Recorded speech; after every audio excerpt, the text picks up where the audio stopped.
Hello বন্ধুরা, good afternoon. তো তোমরা দেখতেই পাচ্ছ আমি কিন্তু চলে গেছি স্নান করে পুজোর ঘরে। তো আমি আজকে পুজো করব। তো আমি কি করে পুজো করি তোমাদের সাথে সব শেয়ার করবো, তোমরা দেখতে থাকো।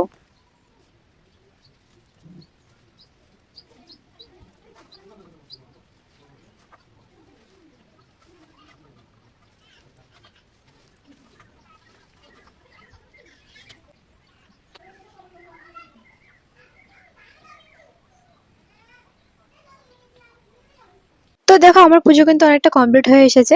তো তোমাদের তো পুরোটা দেখাতে পারিনি, অল্প অল্প করে দেখিয়েছি। তো তারপরে দেখো আমি কিন্তু এখানে ঠাকুরকে প্রণাম করে নিলাম। তারপরে কিন্তু আমি চলে গেলাম ঘরে। তো আজকে যেহেতু রবিবার, আজকে সানডে, তাই আমাদের বাড়িতে হয়েছে আজকে চিকেন। তো আজকে আমি চিকেন খাবো। তো তোমাদের কার কার বাড়িতে চিকেন হয়েছে অবশ্যই কমেন্টে জানিও। তো দেখো আমি কিন্তু এখানে খেতে বসে পড়েছি। তো দেখো এখানে আমি একটু খেয়ে নিলাম মাংস। তো দেখো আমি এখানে চিকেন, এখানে ভাত মাখিয়ে খাবো। আর চিকেনটা কিন্তু আমার আজকে বাবা রান্না করেছে, তো খুব সুন্দর হয়েছিল খেতে। তো আজকের ভিডিওটা